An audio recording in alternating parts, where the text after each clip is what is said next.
Story 1. Am I the a-hole for leaving my dad's birthday dinner after overhearing my sister's comment about my miscarriage? A few months ago, me, 28 female, and my sister, Eva, 33 female, realized that we were both pregnant. I'd say she was about 6 weeks further than I was. She's been struggling with infertility, so we were all happy for her.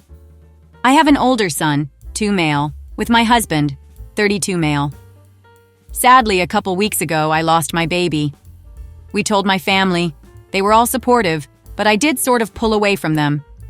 They would have tried to avoid discussing Eva's baby around me, but I didn't want to overshadow her, especially since she's wanted this for a long time.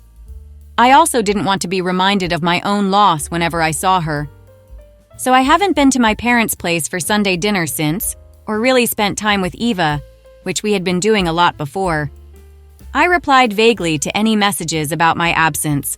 Wasn't the best communication from me. Yesterday, my parents were hosting family dinner for my dad's birthday. I'd been thinking about going because I missed my family, and while of course the pain of losing my child has not faded, I'm at a point where I can at least put it a little to the side to be there for my sister and my new niece when she is born. So I let my family know that we would be coming. However, we had to get a gift for my dad, and then my son had a bit of a tantrum, so we got to my parents' place about an hour late. I wished my dad, and then went to the kitchen, where my mom, Eva, and my sister-in-laws were. But before I went in, I heard them say my name, so I stopped. My mom was saying something like, "Well, I guess OP's not coming." And Eva said, "What did you expect? She probably changed her mind and is just staying home again." Honestly, I'm sorry for her, but you would think she was the first woman to ever lose a kid. And it's not even her first kid. They then kept talking about other things, but I just wanted to leave. I went and got my husband, who was with my brother-in-law, dad, and brothers in the living room. I told my dad I was really sorry, but we needed to go. They all protested, but my husband could see how upset I was, so he didn't. We got my son and left. When we got home, I just kind of cried for a while. My husband asked me what happened, and I told him. He was angry that she said that, but thought we shouldn't have abruptly left because my dad had been looking forward to seeing us, and my son missed his cousins. After this, I was feeling conflicted. Later, my brother texted me saying my dad had been really upset about us leaving and brought it up at dinner, which caused a whole fight because Mom and Eva realized that I must have heard them talking, and my dad was mad about it. My brother said that it was pretty bad, and he wished I had just stayed so none of it would have happened. Obviously, Eva didn't mean for me to hear that. They were all just frustrated that I'd been AWOL for so long. Now I feel bad because I didn't mean to ruin dinner. Obviously, what Eva said was hurtful, but I can see how my actions might have led to her saying something out of anger, and I could have talked to her about it later instead of just leaving. I don't know. Am I the a-hole? Edit to add for additional context. My family is the type to just drop by at each other's places and see one other multiple times throughout the week besides just Sunday dinner. Lately, I've been kind of fielding off any requests for people to visit. I just want to, I guess, emphasize how close my family is and how abnormal it is for me to not be seeing them regularly, even for a little bit. I haven't been ghosting them, but I just text them saying, I'm not feeling up to it for dinner and kind of leave it there. My sister and my mom have always been closer to each other, as have me and my dad. Additionally, my brothers are closer to her since they're all closer in age. I mentioned this in a comment, but we didn't text anyone saying we were going to be late since my family is usually pretty lax about time. Me and my husband usually show up early though, so it's unusual for us to be late and might have been why they thought we weren't coming. Also, my son was continuing to be a handful all the way there, so that kept us busy, and we kind of didn't think about notifying anyone. I've started looking into grief counseling, now that I feel like I can at least talk about it. As far as she's told us, my sister hasn't had a miscarriage before. She just had trouble getting pregnant to begin with. From what my brother told me, my sister and mom didn't admit to saying anything. They just kind of looked at each other once my dad mentioned me leaving, and he noticed and asked about it. Then one of my sister-in-laws, who was also in the kitchen, my other brother's wife, mentioned what they said, and my dad got mad.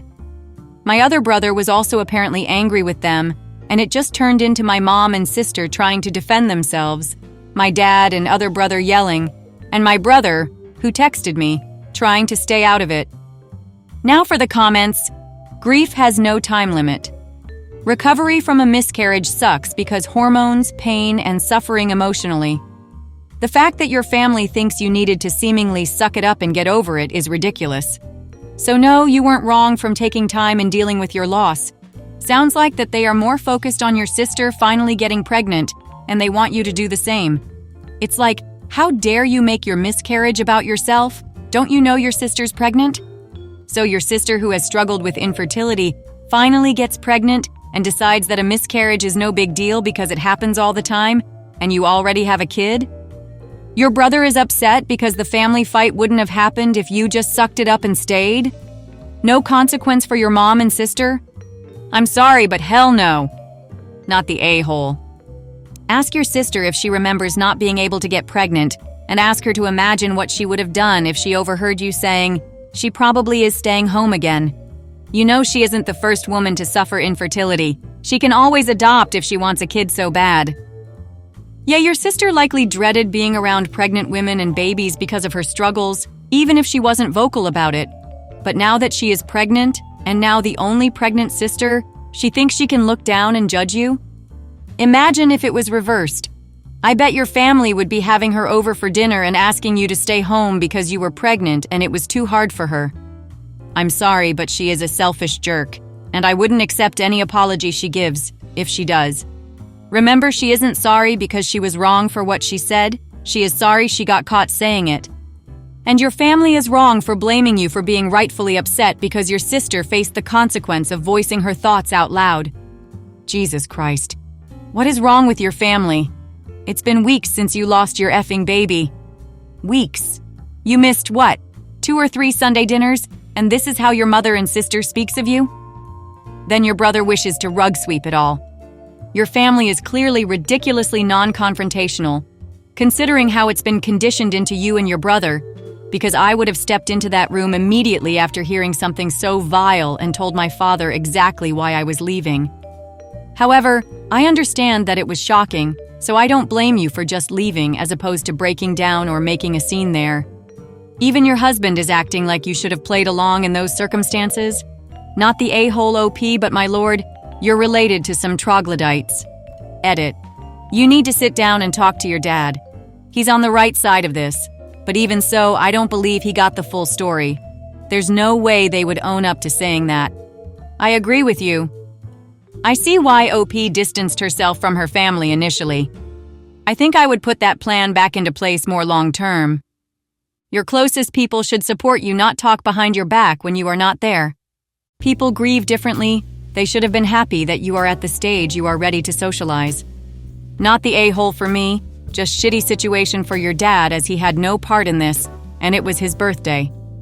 Give him a call, meet up just with him and have an honest talk. Don't ghost him, and the rest of the people who didn't participate in the stupid talking. Mother and sister need to think about their stupid gossip talk, regardless if it was your first child or not. Not the a-hole, sorry you went through this. Let's be clear. Your sister, mom, and brother are not nice people because nice people don't behave like this. Give them a wide berth for a while. You look after yourself and get through this in the best way for you. Sounds like staying away was a good plan. You don't need their bullcrap. Your sister is a massive cow of woman, not a good quality human being. Story 2. Am I the a-hole for telling my ex to give me full custody of our kids if she wants my help, and saying that's the only help I'd ever offer her? I, 34, have 2 sons, 11 and 9, with my ex, 34. We broke up after I found out she had been cheating on me with this guy, Luke. She didn't fight me on it until she told Luke she was pregnant, and he disappeared. Then she told me the baby was mine, and we should try to make it work. I told her we'd need a DNA test, but regardless, we were never getting back together. She had her daughter, and DNA proved she wasn't mine. We weren't married, so it made it less complicated regarding birth certificates and such. She did try to put my name on her daughter's birth certificate anyway, but was told she could not. Our co-parenting relationship was so high conflict that we ended up needing to communicate through a parenting app only, and the court signed off on this. unless there's an emergency, of course. We can try to text or email or call, but the other party is not required to acknowledge it unless it's an emergency. She hated it because she wore me down to accepting her daughter, but I did not. About 2 years later, she dated a guy called Sean, and suddenly Sean was her daughter's real dad, and I had peace, which was nice. But they also tried to cause troubles with my sons. Luckily, my boys and I had such a good relationship that my ex and Sean couldn't come between us. My ex and Sean were together for about 2.5 years, maybe 3. He got her pregnant, and then they had a son, and he left. My ex yet again tried to get me to take on her other children. She tried to poison our children against me. The courts ordered her to attend therapy and parenting classes. Custody was not changed. We always had 50-50, but she was told there would be monetary fines if she engaged in alienation again. I was also able to get our children therapy at this point. Anytime one of our boys had an event, it was difficult for a while. My ex would try to sit near me, and she had convinced her daughter that I'm her dad. I told my ex to correct it, because I wasn't going to take on her daughter so she wouldn't feel bad. Her son was too young to really know what was going on. I did try for more full custody on 4 different occasions over the way my ex was trying to use our sons and was creating more problems and mess for them. Even with the therapist saying the kids really hated being with their mom and they'd have more stability with me, the 2 judges we have seen so far have refused to change custody from 50-50. And that's where I'll lead into the next part. So my ex is now married and she has another daughter, and this one is with her husband. Before the child they shared, he was okay with her other 2 kids. Now he doesn't want to know them. Even I can see that during very brief and limited interactions, but she texts me about it, and I never respond. One of the 4 attempts at custody was when she admitted her house is hell and how much her kids are suffering because of it. But the judge still denied me. Anyway, she wants me to be there for her other 2 kids. I still say no. She told me she needs my help. This is when I said the only help I would give is taking full custody of our boys.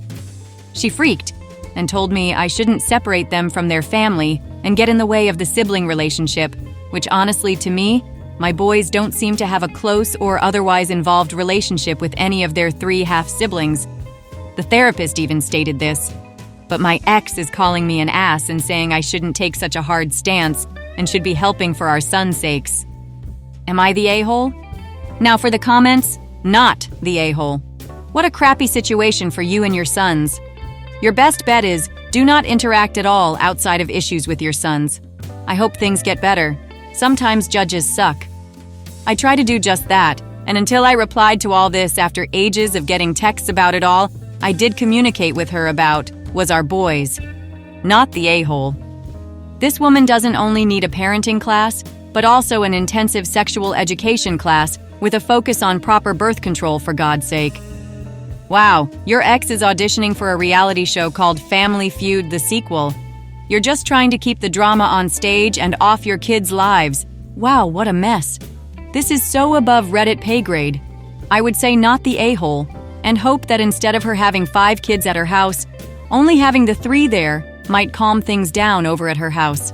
In any case, whatever is best for your sons is your priority. Good luck. It won't be better for 2 of her kids, but at least my sons would be out of that messy and toxic dynamic she has built over there. You're not the a-hole.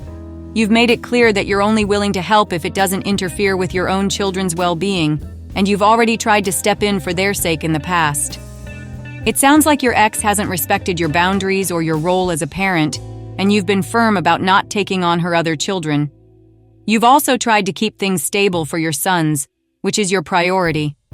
Her anger is more about her problems, not your responsibility. You're just standing up for your kids and maintaining healthy boundaries, not the a-hole. Do you have an actual lawyer to assist you with these judges? You will be surprised how often judges don't look at evidence until representation points crap out and asks them questions about it. She also admits life in that house is hell. Have you contacted Child Protective Service and used her own words as a reason to open an investigation?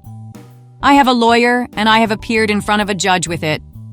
No, I never did, but I know CPS was called on her at one point and investigated. But all that came from that was more parenting classes. That's rough. I would call them again. Hell. Report it every time. Volume of credible reports also is taken into account. If her current partner is the issue and refuses more parenting classes, then that might be enough for CPS to remove the kids from her and into your custody. Not the a-hole. Send her birth control brochures. She needs to realize that trying to baby trap a guy doesn't give the results she wants. It's failed 4 out of 4 times so far. She needs to go after the other fathers of her children for support and custody. Where are her parents in all of this? And the parents of the fathers? How old are the rest of her kids? Her parents are flaky people. Once their kids were in their mid to late teens, they started exploring their own interests and traveling the world more. They just weren't there. The siblings aren't close in her family either. Not sure about the families of the different fathers. Her other kids are 7 and under-ish. Story 3. Am I the a-hole for telling my sister that my nephew is not my baby? My sister, 23 female, lives at home and has a 6-month-old baby. She never moved in with her boyfriend because they live far from each other, and neither of them wanted to compromise. Her baby daddy never ever comes around. He's seen their son probably less than 30 days total of his entire life. And because of this, my sister has been treating me, 21 female, and my mom as his other parent. She expects free childcare constantly while she works and whatnot, and gets very upset when I act hesitant about it for whatever reason. Because she doesn't want to send him to daycare. She'd be eligible to get free childcare in our state, but doesn't trust it.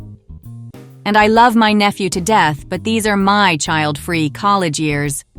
I have been parentified and forced to play mommy for my little siblings for years. And just when they're getting to the age that they don't need me so much, I don't think I should be forced to step up and play mommy to another child who isn't mine. Especially when I'm on winter break for the next couple of weeks, and just want to enjoy sleeping in way too late and being lazy before I'm thrown back into full-time college. This has been happening for 4 months at this point, though. So when she asked if I'd watch him tomorrow, I got a bit of an attitude, but ultimately said yes. But to that, she got snappy with me and was like, "Why do you always act like you don't want to do it?"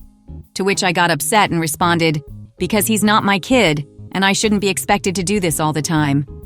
She got very angry at me and is now not talking to me at all, and is surely going to weaponize my nephew against me. And to an extent, sure, I understand her anger. I know that you should be able to rely on your village, and I don't know if I'm in the wrong for not wanting to do this. But I am so tired of taking care of other people's children all the time for free, even if I love the kids to death. I can't tell if I'm being selfish or not. Am I the a-hole here?